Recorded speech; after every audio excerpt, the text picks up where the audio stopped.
The Half-Nots by Matthew Arder. Chapter 1. The sun was rising as the ship crashed through wave after wave, its contents shifting lazily to and fro in the depths of its bowels. The passengers of the ship steered clear of the three odd creatures leaning against the rail of the ship's bow. The largest of the three, a shirtless behemoth of a man, scratched his hulking head and asked the others, "So, where we go now?" Looking up through hooded eyes at his not-so-bright companion, the hobgoblin shook his head at the half-ogre. "For the last time, Barabbas, we are headed for the island of Farthrington. We spent our last few silvers drastically overpaying that information broker on the last island to even find out about this opportunity. Finally, we're so close to finding the King Witch. Drazin, are your spells prepared? We know not what we will encounter in his lair." Waking from a light nap on top of a loosely fastened water barrel, the miniature kobold grumbled and stretched, his finery shifting over his scaly limbs. "I'm as prepared as I need be, Master Carlo," said Drazin with a sneer. "and I don't much appreciate you spending my money on folly and rumors." Carlo's orange eyes blazed under the cover of his hood. The wind billowing his serape died down suddenly, almost as if cowing under the intensity of his gaze. "It was our money, Drazin.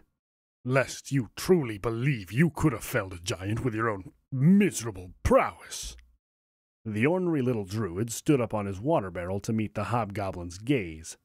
Noses almost touching, the staring contest was building to a climax when suddenly the two were lifted off their feet and left dangling under two massive arms of their friend. "No fight! He roared at them, spittle flying from his mouth to cover the two. Be friends! He exclaimed as he unceremoniously dropped them. Pretty rocks!" Barabbas grinned and pointed out to the sea in front of them. Off in the distance they spotted a flat and wide island.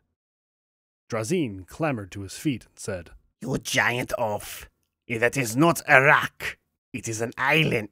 He was cut short by a racking jolt in the ship's movement and the loud crunch of timbers breaking. "What in the name of all seas and beasts was that?" cried Carlo. Somewhere deep within the ship, loud bells were being rung. A small woman passed and shouted, "Grab your bags and get off your guffs! We're taking on water!" Carlo peered over the ship's railing to see what had struck them. With instant terror, he spotted what Barabbas had so admired. The reef's bows and ridges had gone unspotted due to the new day's sun shimmering on the surface of the water. "Our stuff!" shouted Barabbas.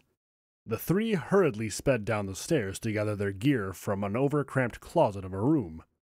Water began trickling in through their doorway as they began to exit the cabin. The three burst onto the deck to find the ship keeling over.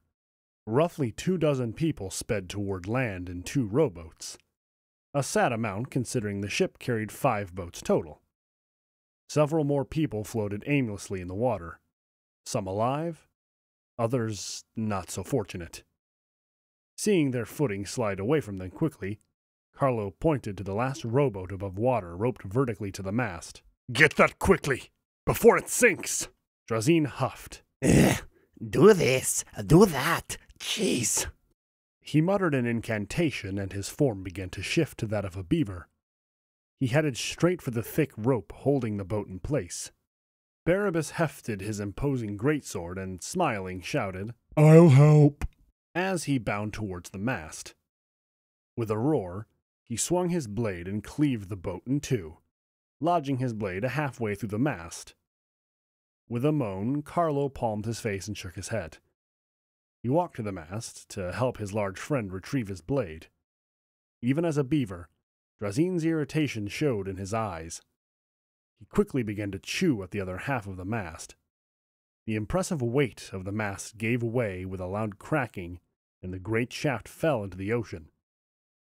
The ship descended below the waves, and the three desperately clung to the mast lest they be pulled down with the ship. After a few long moments, the ship was gone, and the three travelers had a moment of peace. Barabbas laughed. This much better. No rowing now. Carlo peered off at the island.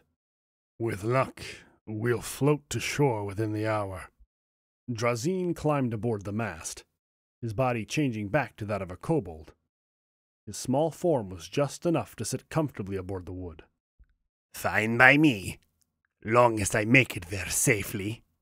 He taunted petulantly down at the others as the warm sun had already begun to dry him. Carlo looked to the distant island. With luck, we're the only big things swimming out here. It's going to be a long hour.